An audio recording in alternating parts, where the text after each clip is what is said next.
Emily Johnson was 12 years old, a girl who often carried more secrets in her heart than anyone around her could ever imagine, and though she lived in a small town where life seemed ordinary, her world was anything but normal because her mother, Sarah Johnson, was no ordinary woman. She was someone who carried strength and courage in her every step, someone who trained harder than anyone Emily had ever seen, someone who was part of one of the toughest and most secretive units in the world, the Navy SEALs. And while Emily was deeply proud of her mother, she also carried the heavy burden of knowing that no one at school believed her whenever she tried to share the truth. In her classroom, the other children loved to talk about their parents. They bragged about fathers who worked as firefighters, or mothers who were doctors, or uncles who were in the police, and their stories always ended with claps and admiration. But Emily stayed quiet most of the time because she knew that her truth would not bring claps or smiles, it would only bring laughter and doubt. She had tried before to tell them, in small ways, about her mother's strength, about her long absences, about the strange hours and the scars she carried, but every time, her classmates had only laughed at her, called her a liar, and turned her words into a joke, until she stopped trying altogether. Still, inside her heart, she always felt a burning pride, because she had grown up watching her mother live in discipline, waking up before sunrise to run miles, training in the backyard with weights and ropes, carrying herself with a calm but firm presence that made even adults pause when she entered a room, and Emily knew what she saw was real, even if others could not see it. She remembered evenings when her mother would come home late, exhausted but smiling, and sit with her to help with homework, never once boasting about her own work, never once claiming to be a hero, but Emily knew, in her quiet way, that her mother was one. That Friday afternoon, however, something inside Emily shifted, because in class the teacher asked everyone to share what their parents did, and as usual the children began to compete, one after another telling stories, until a boy named Brian leaned back with a smug look and said, "My dad is a police officer, he catches bad guys every week," and the class cheered for him, clapping their hands as if he had just won a prize. And then Brian turned toward Emily with a grin that wasn't friendly. And he said, "What about your mom, Emily? Don't tell me she's just a secretary again," even though Emily had never once called her mother that, but the children had made up their own idea about Sarah long ago. The words pressed hard against Emily's chest, and though part of her wanted to stay silent like always, something inside her felt heavy, like she could no longer carry the secret without speaking, and she lifted her chin, her voice calm but strong, as she said, "My mom is a Navy SEAL." The room went still for a second, and for that tiny moment she hoped they might believe her, that they might see the truth in her eyes, but then laughter broke out, sharp and loud, filling every corner of the classroom, with Brian almost falling out of his chair as he laughed, saying, "You're right, that's impossible," while another girl called out, "Don't make up stories, women can't be SEALs," and another boy added, "You're such a liar," and that word hit her like a stone, liar, because she was not lying, she was telling the truth, but the truth was too heavy for them to believe, too different for them to accept, and Emily's cheeks grew hot as she stared down at her desk, her fists clenched tightly in her lap so no one would see them shake. She wanted to shout back at them, to tell them about the mornings when her mom ran 5 miles before breakfast, about the training ropes in their garage, about the scars on her arms and the medals tucked away in a box that Emily had once secretly found, but her mother's voice echoed in her memory, gentle but firm, from one evening before she left for a mission, when she told Emily, "Some truths are too heavy for others to carry, sweetheart, and when they doubt you, do not fight with anger, just wait, because one day the truth will stand taller than their words," and those words held her back now, even as tears threatened to rise in her eyes. The teacher tried to quiet the class and move on, but the whispers continued, little comments here and there, soft laughter at her expense, and Emily sat through the rest of the afternoon with her heart heavy, feeling like the room had grown smaller and tighter, pressing in on her, but she did not let herself cry. When the final bell rang, she gathered her things slowly and walked home alone, her backpack feeling heavier than usual, each step dragging as if the world itself weighed on her shoulders, and when she reached her small house at the edge of town, she pushed the door open and let her bag drop on the floor with a soft thud before sitting quietly at the kitchen table, staring at the empty chair where her mother usually sat when she was home. Sarah was away again, on another mission that Emily did not know much about, only that it mattered, that it kept people safe, and though her mother could not tell her details, Emily trusted her completely, because she had seen the way her mother prepared, the way she carried herself, the way she lived with purpose. Sitting there in the quiet kitchen, Emily felt both lonely and proud, lonely because the world seemed full of disbelief, but proud because she knew she was the daughter of someone extraordinary, someone who lived a life of service and courage.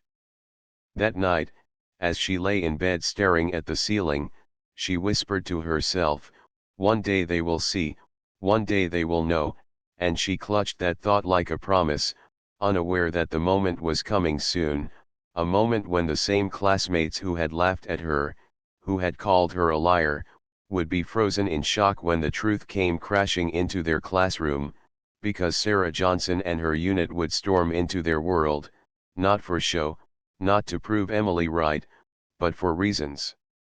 far bigger, and when it happened, the laughter would die, the whispers would vanish, and Emily's truth would finally shine clear for everyone to see. The weekend passed slowly for Emily, filled with the quiet ache of being misunderstood, and though she tried to distract herself with books and drawing, her mind kept returning to the classroom, to the laughter that still rang in her ears, to the word liar that echoed louder than anything else, and it made her stomach twist every time she thought of facing her classmates again on Monday. She wanted to tell her mother about it, but Sarah was still away, her voice only reaching Emily through short phone calls where she always sounded calm, steady, and full of love, saying things like, "Be strong, Emily, I'll be home soon," but never saying exactly where she was or what she was doing, and Emily understood, because her mom's work was secret, important, and dangerous, even if Emily didn't fully know how dangerous. On Sunday evening, as Emily sat at her desk writing in her notebook, she thought about how unfair it was that the truth felt like a lie to everyone else, how she carried pride that turned into shame only because no one could see past their own disbelief, and she wished for a moment that she could just have a normal answer, like saying her mom was a teacher or a nurse, something simple that everyone would nod and smile at, but then she shook her head, because even if no one believed her, she would not trade her mother's truth for anything else. When Monday morning came, Emily walked to school with her backpack tight on her shoulders, her heart heavy with the memory of Friday, and as soon as she stepped into the classroom, she noticed the way some kids looked at her, with small smirks and whispered words she could not hear but understood, because she had seen those looks before, and she sat quietly at her desk, determined to stay strong, to ignore them, to hold on to her mother's advice about waiting for the right time. The lessons began, and for most of the morning things stayed calm, but the tension was always there, like a shadow hiding in the corner, until just before lunch, when Brian decided to bring it up again, leaning over his desk with that same grin and saying loud enough for others to hear, "So Emily, did your mom swim across the ocean this weekend or maybe save the president? You should tell us more of your fairy tales," and the children around him laughed again, and though the teacher frowned, she did not say much, and Emily felt the sting once more, the same ache she thought she had prepared herself for, and she stared at her notebook, gripping her pencil tightly until her knuckles turned white. She wanted to disappear, but deep down she also felt a small flame of defiance, a reminder that her truth was real no matter how much they doubted it, and she whispered inside her heart, "You'll see."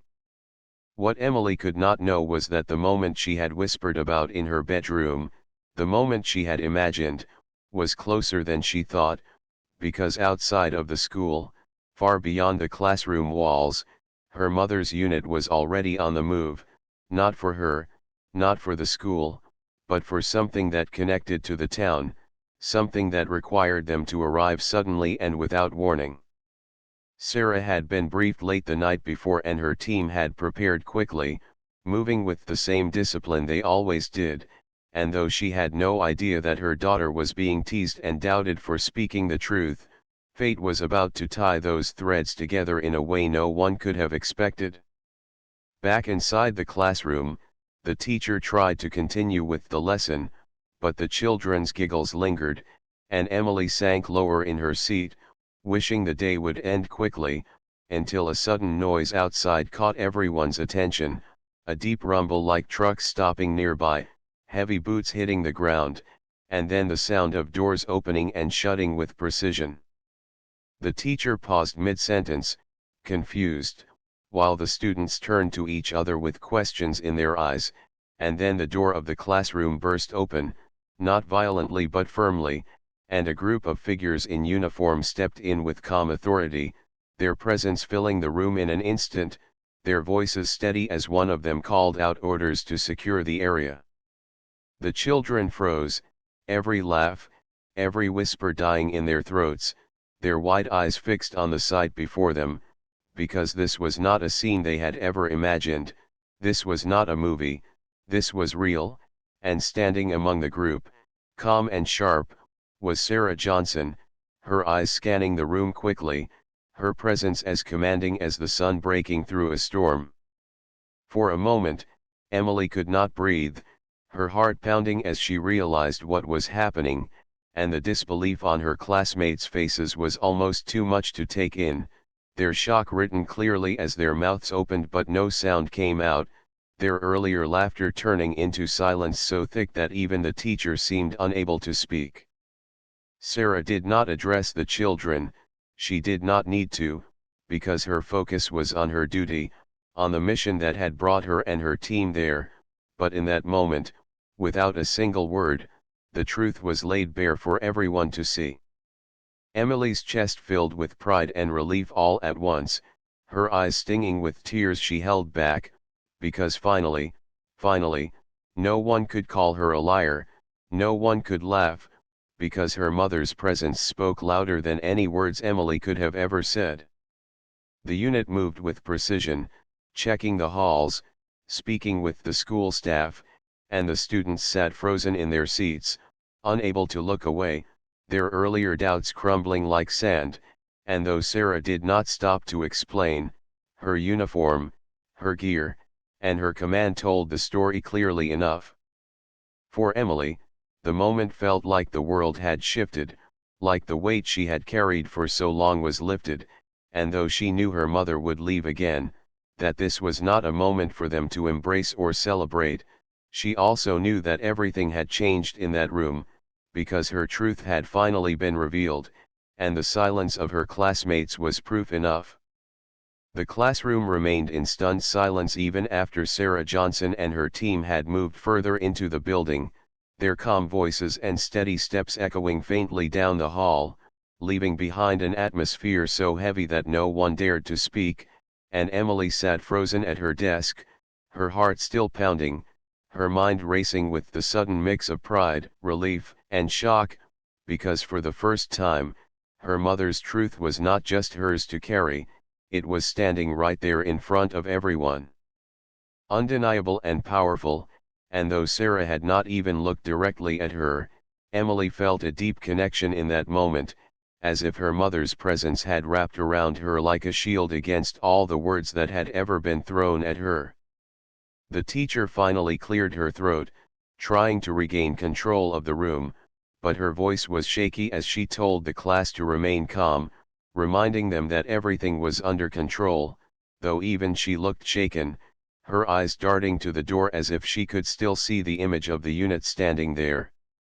The students, who only moments before had laughed and mocked, now sat with wide eyes and pale faces, their earlier confidence washed away, and some of them whispered softly, almost to themselves, "She wasn't lying," while others avoided looking at Emily altogether, their guilt pressing against them in silence. Emily, however,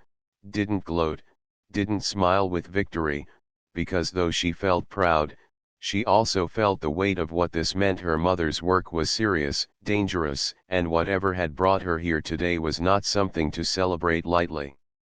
At lunch, the whispers spread quickly through the school, kids from other classes coming over to ask what had happened, their voices hushed and curious, and while some of them looked at Emily with new respect, others simply stared, unsure what to say, because the story they had once mocked now stood as a truth they could not deny. Emily ate quietly, keeping to herself, and when a girl named Anna, who had laughed the loudest on Friday, sat down beside her with red cheeks and mumbled, "I'm sorry, Emily, I didn't know," Emily only nodded, not out of anger but because she didn't know what else to say, the moment still too big for simple words. That evening, when she returned home, her house felt different somehow, the quiet walls holding the memory of her mother's sudden appearance at school, and though Sarah did not come home with her, Emily sensed her presence in every corner, as if the strength she carried had followed her daughter back like a shadow of protection. Emily sat at the kitchen table again, staring at the chair where her mother usually sat, and this time her heart felt lighter, because she knew that no matter how long her mother was away, no matter how secret her missions were, the truth had been seen, and she was no longer alone in carrying it.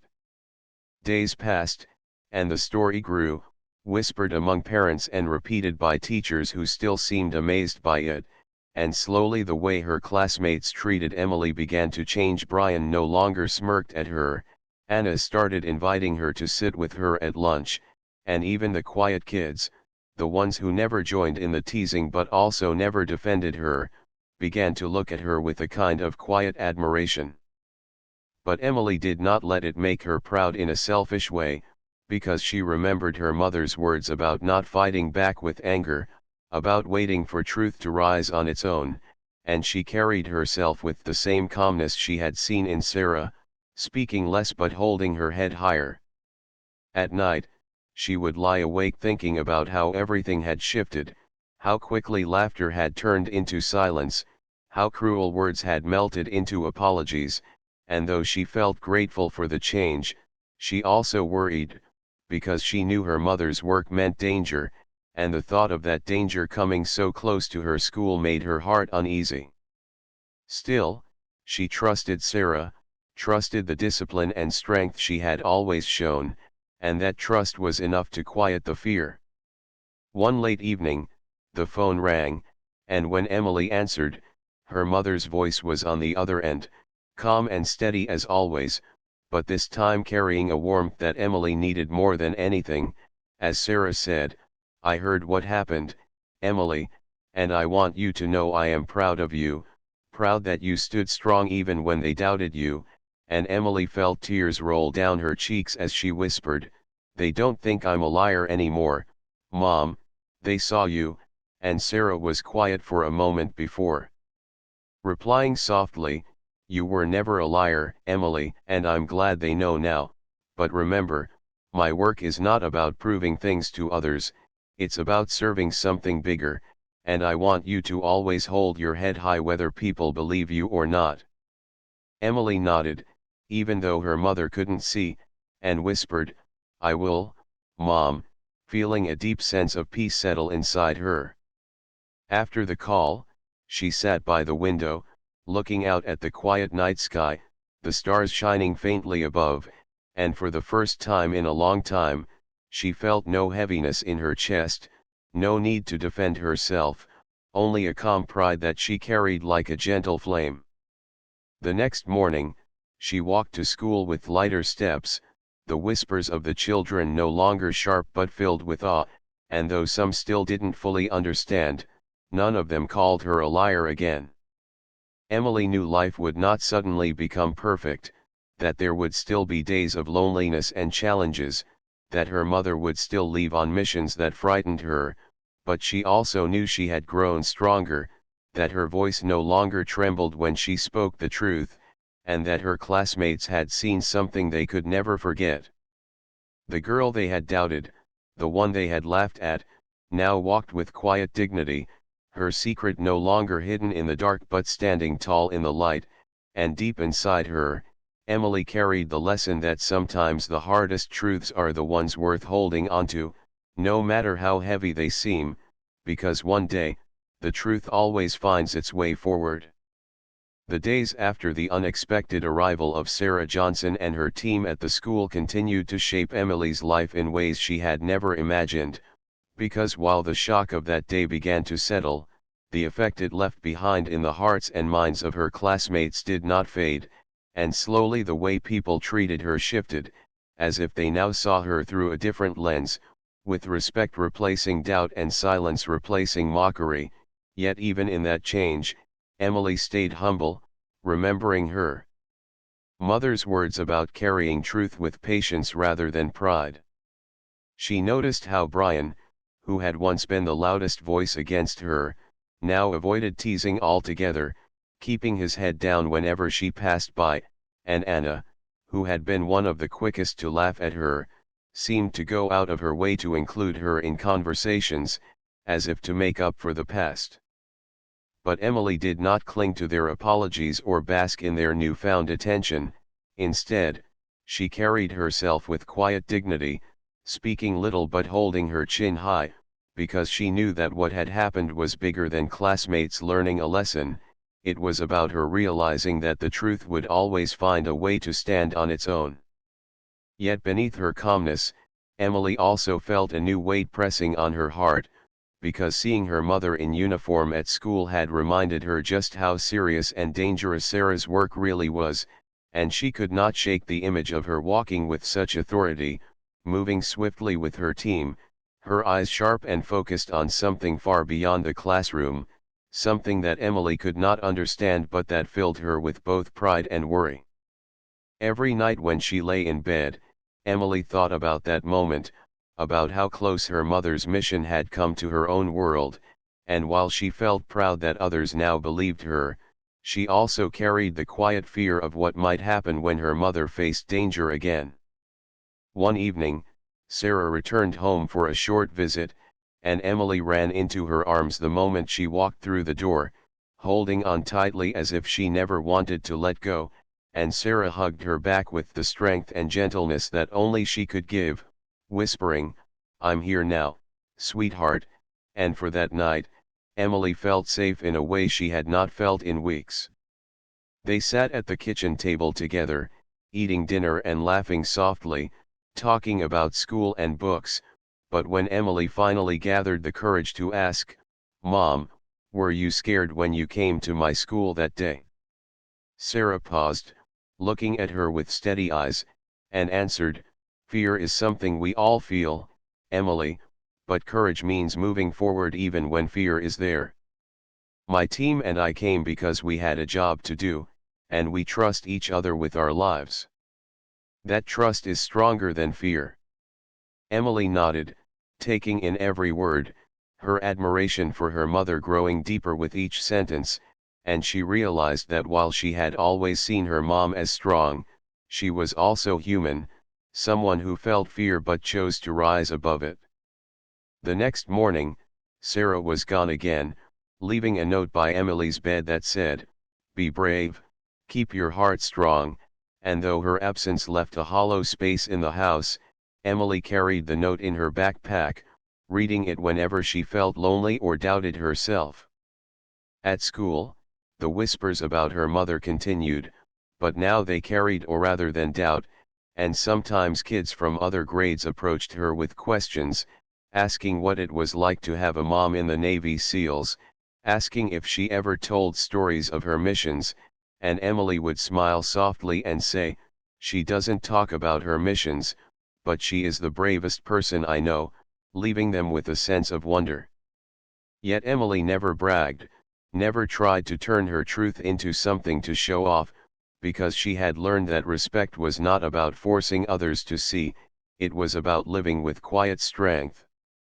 As the weeks passed, she grew more confident in herself, speaking more in class, raising her hand to answer questions, no longer shrinking into the background, because the shame that had once weighed her down was gone, replaced by pride that came from knowing who she was and where she came from. One afternoon, when the teacher asked students to share who inspired them the most, Emily's classmates spoke about athletes, singers, or famous figures, and when it was her turn, she stood up and said simply, "My mom inspires me because she works hard, she is brave, and she never gives up," and the classroom, which once would have erupted in laughter, now sat in silence, listening with respect, and when she sat back down, she saw nods and thoughtful faces all around her.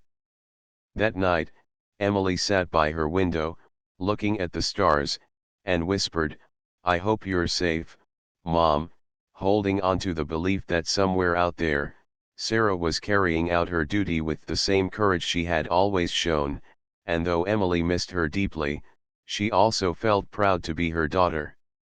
She understood now that the laughter she had faced was only a small test, a shadow compared to the strength her mother faced every day, and she promised herself to always hold her head high, no matter what others thought,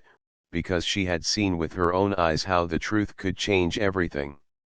As the months went by, Emily's life continued to be touched by the memory of that day when her mother and her team stormed the school, because it was not just a single moment that changed how others saw her, it was the beginning of her own journey towards strength and understanding, and even though she was still young, she carried the lesson of that moment like a seed in her heart that kept growing every day. She no longer felt the same loneliness she once did, because her classmates, who had once called her a liar, now looked at her with new eyes, some with respect, some with curiosity, and some with quiet guilt for the way they had treated her before, but Emily did not hold bitterness against them, because she had seen how quickly things could change when truth was finally revealed. She noticed that Brian, who used to mock her the most, now walked more carefully in her presence, and one afternoon when they were leaving the classroom, he muttered a quiet sorry, not loud enough for everyone to hear, but clear enough for Emily to catch, and instead of holding on to anger, she simply nodded, because forgiveness came easier when she had already proven herself right without saying another word. At home, the days often felt long without her mother, because Sarah's missions continued to take her far away, and though Emily understood it was her duty, the silence of the house sometimes pressed against her, reminding her how much she missed her laughter, her stories, and even her quiet presence. On evenings when the world outside felt too heavy, Emily would sit with her grandmother, who stayed with her when Sarah was away, and listen to stories about Sarah as a child, stories that painted a picture of a girl who had always been strong-willed, who climbed trees higher than anyone else, who defended her friends even when she was small, and those stories gave Emily comfort, because they reminded her that her mother's courage had always been part of who she was, long before she wore the uniform. At school, teachers began to notice the change in Emily too, because she was no longer the girl who shrank into the background, she raised her hand more often, she spoke with a quiet confidence, and she even began helping others with their work, showing patience and kindness that surprised those who remembered how withdrawn she once was. One day, during a group project, Anna told Emily, "You're really good at leading," and though Emily blushed, she realized it was true, because she was slowly stepping into a role she never thought she could hold, one shaped by the example her mother had given her, of leading with strength and compassion. But even as life seemed to move forward in better ways, there were nights when Emily lay awake, staring at the ceiling, filled with the fear that something might happen to her mom, because she knew the dangers her mother faced were real, and the thought of losing her made her chest tighten with worry, so she would whisper small prayers in the dark, hoping that somewhere her words reached Sarah. Then one evening, as Emily sat by the window doing her homework, headlights appeared in the driveway, and her heart skipped because she recognized the rhythm of the car door shutting, and before she could even run to the door, Sarah walked in, dressed in casual clothes this time but carrying the same steady presence that filled the room with warmth, and Emily leaped into her arms, holding on tight, not wanting to let go. Sarah laughed softly, hugging her daughter close, and said, "I missed you too, sweetheart,"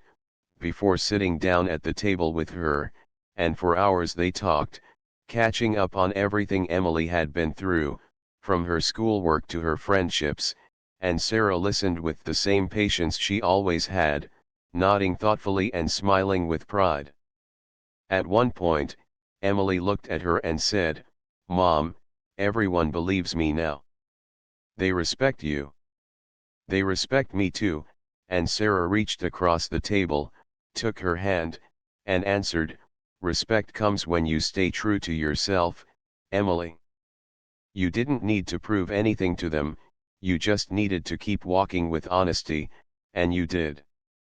I'm proud of you." Emily felt her chest swell with emotion, because hearing those words from her mother meant more than any apology she had ever received from her classmates, and in that moment she realized that all along, the real victory was not in being believed, but in holding on to the truth until it finally spoke for itself. Later that night, as they sat together watching the stars from the porch, Emily leaned against her mother and whispered, "I want to be brave like you," and Sarah smiled softly, resting her arm around her, and said, "You already are, Emily. Courage is not about what job you do or what uniform you wear, it's about facing life with honesty and kindness, even when it's hard. You've already shown that." Emily closed her eyes, letting those words sink deep into her heart, because she knew they were true, and though she was still young, she felt older in that moment, as if she was stepping into a new understanding of who she was. The next morning, Sarah had to leave again, but before she did, she handed Emily another note, this one saying, "You are my greatest mission," and Emily tucked it carefully into her backpack, knowing she would treasure it forever. At school, when the day grew hard or the memories of being mocked tried to rise again, she would hold on to that note, reminding herself that she was not defined by the laughter of others but by the love and strength her mother gave her. And though the road ahead was still uncertain, Emily walked with her head held high, her steps lighter, her heart steadier, and a quiet smile on her face, because she knew now that no matter what happened, the truth had already set her free.